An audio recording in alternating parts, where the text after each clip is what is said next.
All right, good morning, everyone. And thank you for coming to my second coffee break.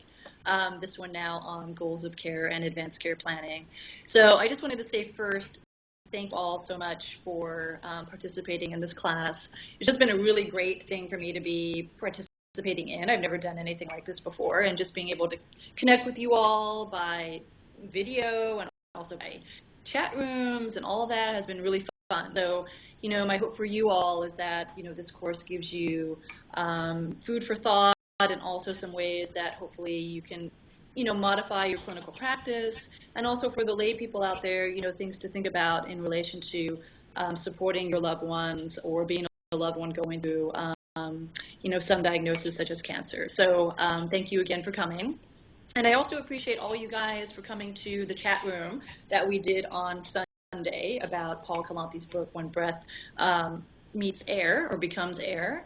And, besides a few technical glitches, I think it actually went pretty well.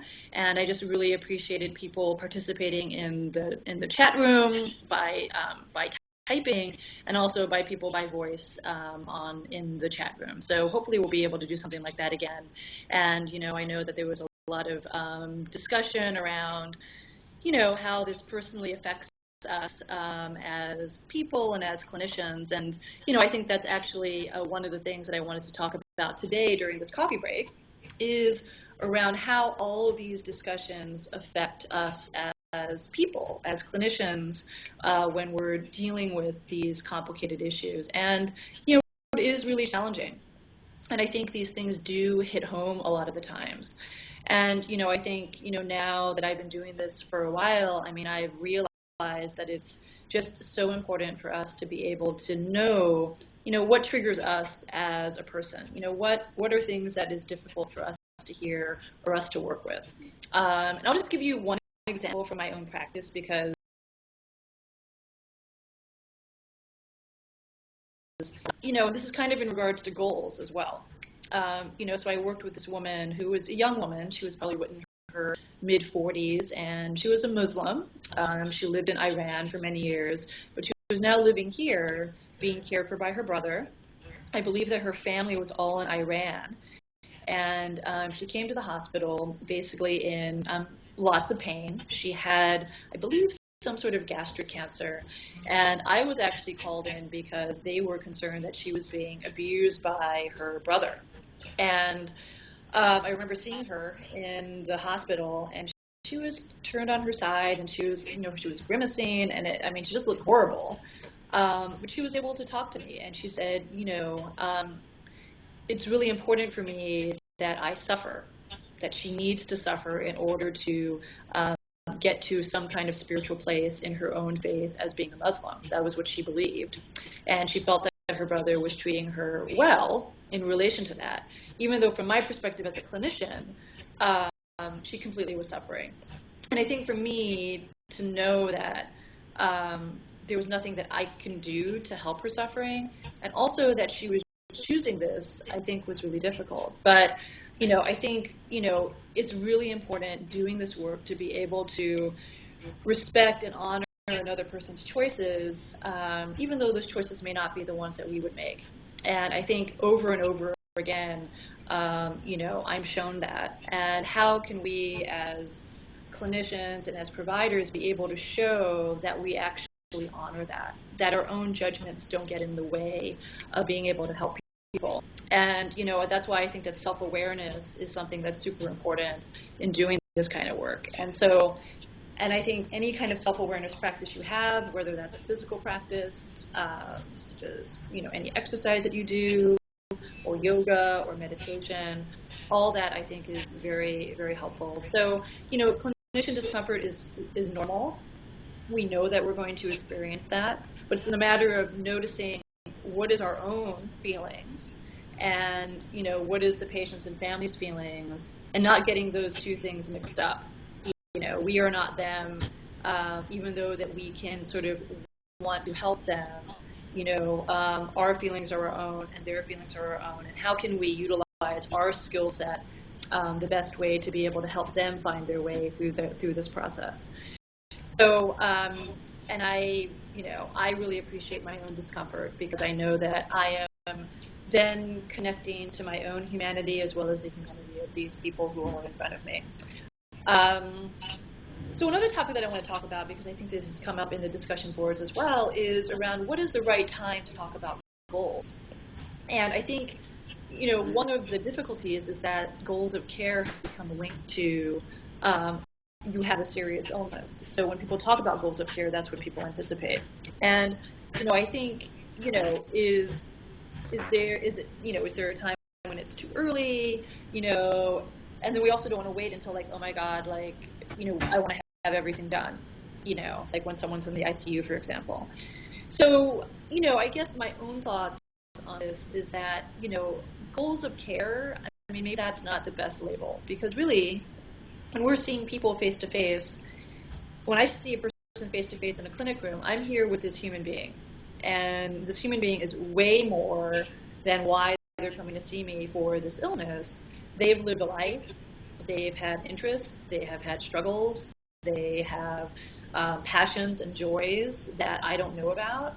And, it's about getting to know that person as a person. So, and I think as you get to know a person as a person, you ask questions such as, what are the things that you most enjoy doing in your life?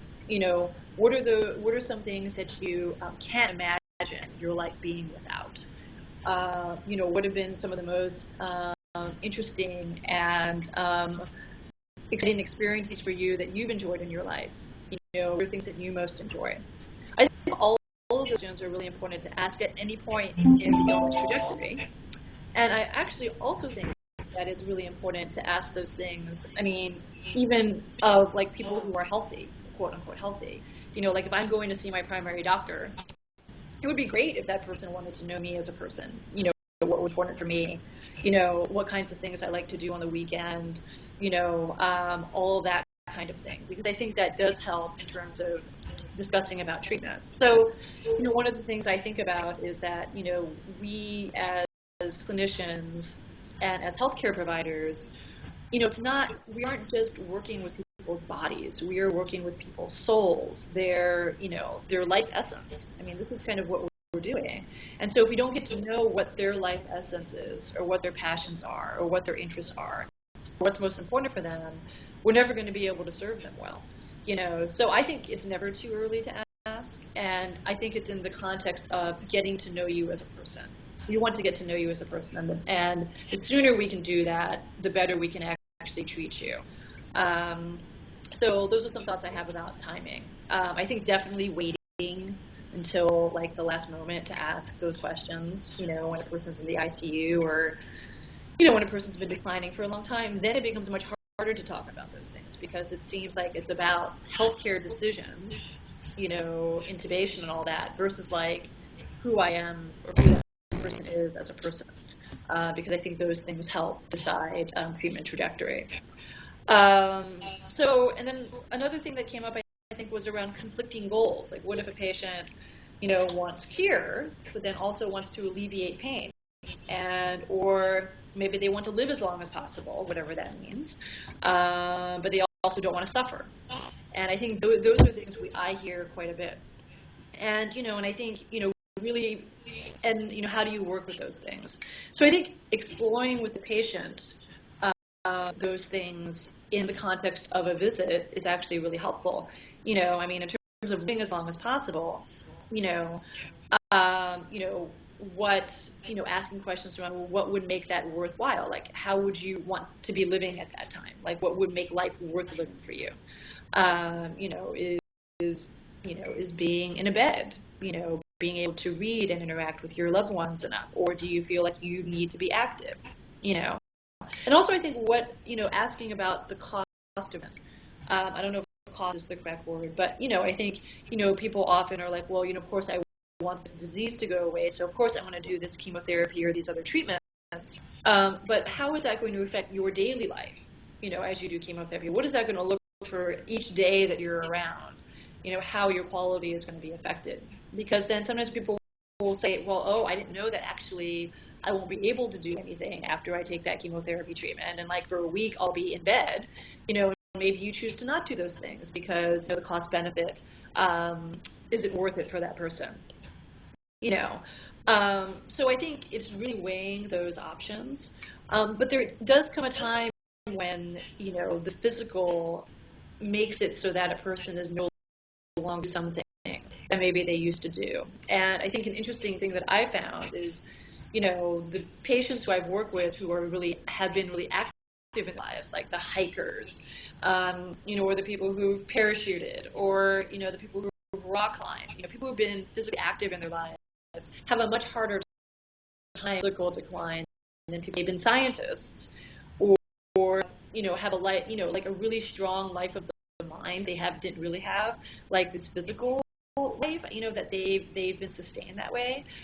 I have a patient with rectal cancer right now. It's really a lovely scientist guy who was a chemist, and he doesn't get around that much, but he is reading all these articles and things about these fancy telescopes, and he's reading all these murder mysteries, he's watching all these documentaries, and he actually is having a pretty good quality of life. He's also able to go to a movie now and again, so that's been really great for him. So he's actually doing okay, I mean, in terms of coping wise, because he does have his coping mechanisms that he's had all of his life. Now my other patient who has been a biker for many years is now no longer able to do biking, to ride his Harley. That has been really difficult for him. And so, I think the coping with, sort of the physical decline in relation to goals is challenging, because people do, there is a point where people have to shift their goals. And I think that is really hard for people, to be able to do that. But it's constantly sort of modifying what things are. Just like in the book, Paul's book, where, he wanted to do neurosurgery for one last time, and he did a while.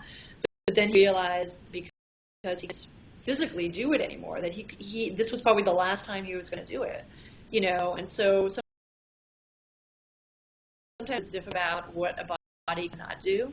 But again, if a patient says, what, I know that I could die riding my Harley, and I consciously choose to do that, but that gives me such joy that I'd rather risk my life riding the Harley, and rather than just sit here in the living room. Well, then if you understand risk benefit, then it's like, well, then you're probably going to go ahead and do that. I mean, obviously that could be unsafe for lots of other people, etc. So that's not the safest thing in the world. But, again, like, what is going to be most important for this person? And it's always balancing the self, safety, to what goals are as well. So, and letting them know, what all those things are. So I think, goals are, often conflicting for people, because there's lots of things that we're trying to do. And I think it's really a sounding board for people to be able to work through these things themselves in a way that's, again, non-judgmental, and hopefully helpful. And then the last thing I wanted to talk about today is advanced care planning. And kind of, obviously that's an important thing about advanced care planning, and for you all have discussions about what's most important for you, who you want to be your surrogate, and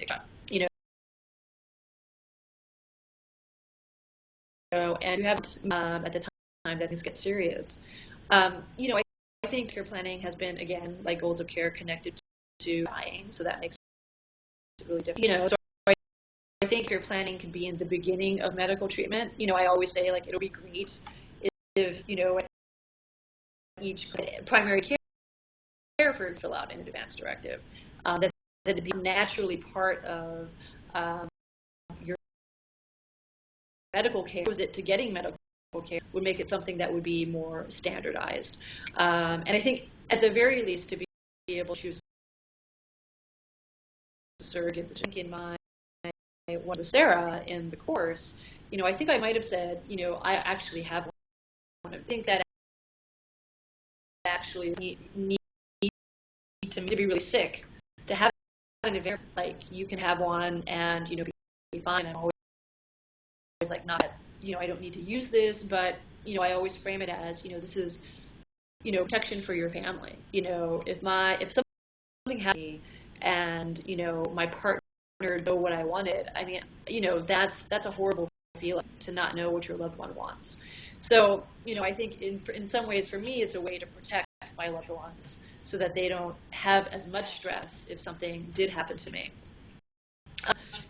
And I think, again, I mean, this is going to take a while for it to, for the healthcare system to transform. Now advanced care planning is sort of a billable service by doctors. I don't know the details about that, but I know it is something that's going to be billable by Medicare. So hopefully that helps in terms of the conversations. And I think the more that we can just, normalize this as a process or have it be part of the medical process, it'll make advanced care planning and completing an advanced care directive that much easier.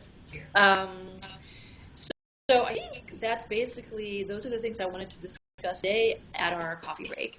I'm here sipping my coffee. I hope that you have enjoyed this module and will continue to enjoy the course.